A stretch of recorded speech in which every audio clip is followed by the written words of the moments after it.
Hello friends, welcome to vintage foodie. என்னடா pass எல்லாம் அடுக்கி வச்சுருக்கேன்னு பார்க்குறீங்களா? வேறு ஒன்றும் இல்லைங்க. இப்போ இருக்க லைஃப் ஸ்டைலில் நம்ம கிட்ஸுக்கு ஜங்க் ஃபுட்ஸை அவாய்ட் பண்ணுறது ரொம்பவே நல்லது. ஸோ வீட்டிலே இன்ஸ்டண்ட்டாக எப்படி ஒரு ஸ்நாக்ஸ் பண்ணலான்னு பார்க்கலாம் வாங்க. ஸோ நட்ஸ் எல்லாம் நான் எடுத்து வச்சுருக்கேன். பாதாம், முந்திரி, பிஸ்தா, வால்நட், எந்த நட்ஸ் வேணாலும் நீங்கள் ஆட் பண்ணிக்கலாம். And dates, pumpkin seeds, watermelon seeds, cucumber seeds இதெல்லாம் தான் நான் எடுத்து வச்சுருக்கேன். உங்களுக்கு எவ்வளோ குவான்டிட்டி வேணுமோ நீங்கள் ஒவ்வொரு கப் கூட எடுத்துக்கலாம். நமக்கு வந்து இதில் இவ்வளோ தான் ரேஷியோன்னு இல்லைங்க. நமக்கு எவ்வளோ வேணுமோ எடுத்துக்கலாம். ஃபஸ்ட்டு எல்லா நட்ஸையும் என்ன பண்ணுறேன், நான் பேனில் வந்து ட்ரை ரோஸ்ட் பண்ணி எடுத்து வச்சுக்க போகிறேன். ஸோ இந்த மாதிரி லைட்டாக அந்த கோல்டன் ப்ரௌன் வந்த மாதிரி எடுத்துக்கோங்க. எடுத்து கொஞ்சம் கூல் டவுன் பண்ணி வச்சுருங்க. ஸோ இப்போ மிக்ஸி ஜாரில் நம்ம எடுத்து வச்சுருக்கேன். நான் வந்து சீட்லெஸ் டேட்ஸ் எடுத்திருக்கேன். அதை நீங்கள் என்ன பண்ணுங்கள், மிக்ஸி ஜாரில் போட்டு நல்லா கொஞ்சம் கொரகொரப்பாக அரைச்சி எடுத்து வச்சுக்கோங்க. இப்போ ஒரு பேனில் 2 டேபிள் ஸ்பூன் கீ ஆட் பண்ணிக்கோங்க. இதில் நம்ம அரைச்சி வச்ச டேட்ஸை சேர்த்திக்க போகிறோம். நெய் நல்லா சூடாகி மெல்ட் ஆனதும் டேட்ஸை போட்டு நல்லா கலக்கி விடுங்க. நல்லா கலந்து விடுங்க. நல்லா சாஃப்டாகி வரும் டேட்ஸு கலந்து விடும்போது.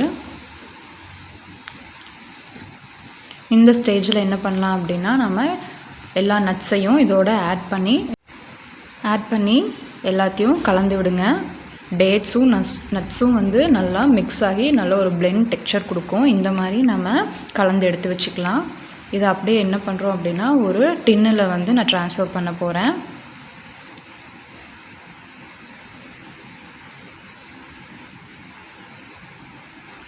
இந்த மாதிரி நான் ஒரு டின் எடுத்திருக்கேன். நீங்கள் வேறு எந்த பிளேட்டோ எது வேணாலும் நீங்கள் எடுத்துக்கலாம். ஸோ இதில் லைட்டாக வந்து நெய் அப்ளை பண்ணிவிட்டு நம்ம இந்த நட்ஸோட கலவையை வந்து இதில் போடுறோம். ஸ்பூனை வச்சு இந்த மாதிரி ப்ரெஸ் பண்ணி விடுங்க. ஸ்பூன் இல்லை அப்படின்னா நீங்கள் டம்ளரில் லைட்டாக நெய் அப்ளை பண்ணி கூட நீங்கள் நல்லா அழுத்தி ப்ரெஸ் பண்ணி விட்டுக்கலாம்.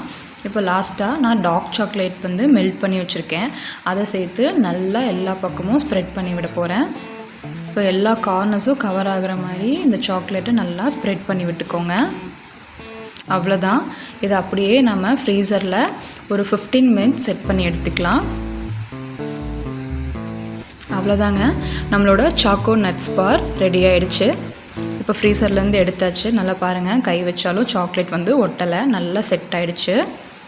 இப்போ நம்ம டீமோல்ட் பண்ணி வெளியே எடுத்து நம்ம பீசஸாக கட் பண்ணி எடுத்துக்க போகிறோம்.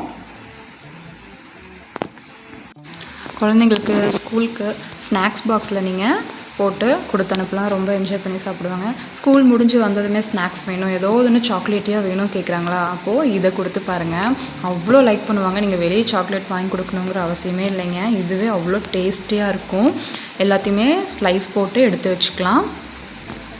நான் நட்ஸ் எல்லாமே வந்து நல்லா கட் பண்ணி போட்டிருக்கேன். நீங்கள் வந்து இல்லை அப்படின்னா அரைச்சி அந்த நட்ஸ் எல்லாமே மிக்ஸி ஜாரில் அதையும் ஒரு கொரகொரப்பாக ஒரு அரைச்சி கூட நீங்கள் எடுத்து ஆட் பண்ணிக்கலாம். ஆனால் இந்த மாதிரி போடும்போது சாப்பிடும்போது எப்படி இருக்கும்னா, அந்த நட்ஸ் வந்து க்ரன்ச்சியாக இருக்கும். அதுக்கப்புறம் டேட்ஸ் ஆட் பண்ணியிருக்காங்க, நல்லா சூவியாகவும் சாக்லேட்டியாகவும் இருக்கும். ட்ரை பண்ணி பார்த்துட்டு எப்படி இருக்குன்னு சொல்லுங்கள். தேங்க்ஸ் ஃபார் வாட்சிங். லைக் பண்ணுங்கள், ஷேர் பண்ணுங்கள், மறக்காமல் நம்ம சேனலை சப்ஸ்கிரைப் பண்ணிக்கோங்க. இதே மாதிரி இன்னொரு வீடியோவில் ஹெல்த்தியான ரெசிபிஸோடு மீட் பண்ணலாம். Thanks for watching.